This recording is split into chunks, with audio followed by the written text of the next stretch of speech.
بسم اللہ الرحمن الرحیم۔ ماہانہ نجاستوں کے حوالے سے خواتین ایک بات جانتی ہیں کہ نجاست کے ایام میں نمازیں نہیں پڑھی جاتی ہیں، مگر انہی نمازوں کے حوالے سے ایک بہت اہم مسئلہ ہے جو شاید کم خواتین جانتی ہوں گی، وہ یہ کہ اگر آخر وقت میں عورت پاک ہو جائے تو اس کی ذمہ داری ہے کہ فوراً ہی غسل کرے اور نماز ادا کرے، چاہے نماز کے سارے مستحبات چھوڑ دینا پڑے، تب بھی اگر اتنا وقت باقی ہے کہ وہ غسل کر کے فٹافٹ فوراً نماز پڑھ سکتی ہے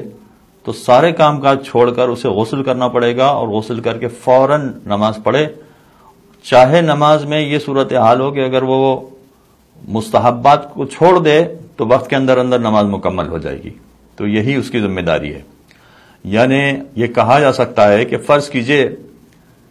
کہ ظہر کی نماز کا وقت 12:30 بجے سے لے کے 7:30 بجے تک ہے، لیکن اگر یہ خاتون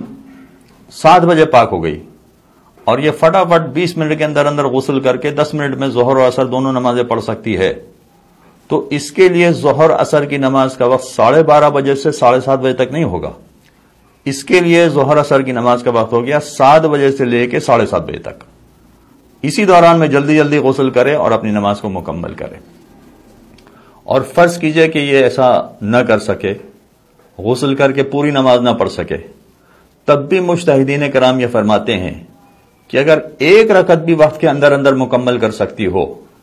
تب بھی اس کی ذمہ داری ہے کہ وہ ایک رکعت کم از کم وقت کے اندر اندر پڑھے، یعنی غسل کرے اور غسل کرنے کے بعد ایک رکعت کم از کم وقت کے اندر اندر پڑھے۔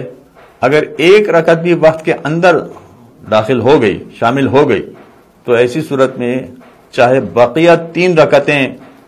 وقت کے بعد ہوں، جسے ہم کہیں قضا ہو گئی ہو، تب بھی اس کی نماز صحیح مان لی جائے گی، اس نماز کو اسے دوبارہ نہیں پڑھنا پڑے گا۔ اچھا، جب میں یہ کہہ رہا ہوں کہ ایک رکعت کے وقت کی گنجائش ہو تو اس کا مطلب یہ ہوا کہ ظہر اور عصر کی ملا کر تو 8 رکعت ہوتی ہے، تو یقیناً اگر یہ ایک رکعت انجام دے گی، اگر وہ ظہر کی ہوگی تو عصر کی پوری نماز قضا ہو جائے گی۔ اور ایک مسئلہ یہ بتایا جاتا ہے کہ اگر انسان کے پاس فقط اتنا وقت ہو کہ وہ کل 4 رکعت نماز پڑھ سکتا ہو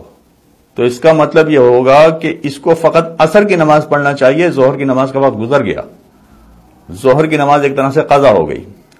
اب نماز پڑھنے کی رفتار الگ الگ ہو سکتی ہے، کوئی تیز پڑھے کوئی آہستہ پڑھے، لیکن اگر تیز نماز بھی پڑھی جائے تو اس کے پاس فقط 4 رکعت نماز پڑھنے کی گنجائش ہے، 4 رکعت سے زیادہ نہیں پڑھ سکتا، تو اس کی ذمہ داری یہ ہے کہ پھر ظہر کی نماز نہ پڑھے، عصر کی نماز پڑھے، تاکہ وقت کے اندر اندر نماز ہو جائے، عصر کی نماز، ظہر کی نماز گویا قضا ہو گئی اس کی۔ اب خاتون کی بھی یہی ذمہ داری ہوگی کہ اگر یہ ایک رکعت بھی وقت کے اندر اندر پڑھ سکے تو اس کو پھر ظہر کی نماز نہیں پڑھنا چاہیے، بلکہ عصر کی ایک رکعت اگر وقت کے اندر پڑھ لے اور بقیہ 3 رکعت چاہے وقت سے باہر ہو جائیں، قضا ہو جائیں، تب بھی کم از کم اس کی یہ ذمہ داری پوری ہو گئی کہ اس نے عصر کی نماز پڑھ لی۔ یہ صورتحال بنے گی اگر آخر وقت میں یہ نجاست سے پاک ہوتی ہے، اور یہی مسئلہ اول وقت کا بھی ہے۔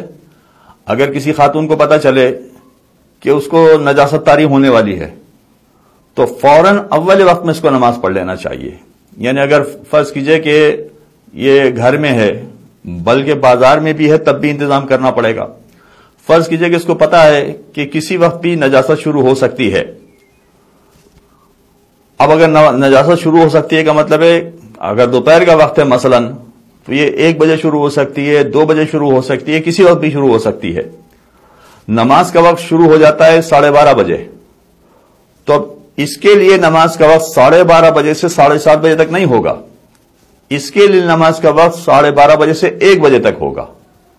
اسی دوران میں اس کو نماز پڑھ لینی ہے تاکہ اگر بعد میں نجاست طاری بھی ہوتی ہے تو نماز جو واجب ہو چکی تھی اس نے اپنے وقت میں نماز پڑھ لی۔ اگر فرض کیجئے کہ کوئی خاتون اس طرح سے اول وقت کی نماز کو چھوڑ دے یا آخر وقت کی نماز کو چھوڑ دے، یعنی ایک رکعت بھی نماز پڑھنے کی گنجائش تھی اور اس کو چھوڑ دیا، تو اس کی ذمہ داری ہوگی کہ پھر وہ اس نماز کی قضا کرے۔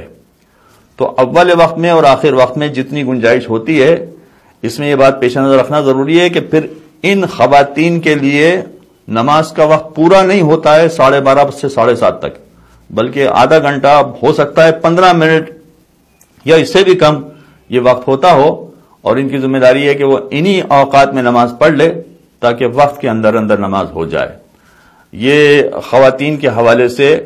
جو ماہانہ نجاست کا مسئلہ ہے، اس لیے ان کو بار بار پیش آنے والا مسئلہ ہے، لہذا تھوڑی سی میں نے اس کی وضاحت آپ لوگوں کے سامنے بیان کر دی۔ وصلی اللہ علی محمد وآلہ الطاہرین۔ اللهم صل على محمد وآل محمد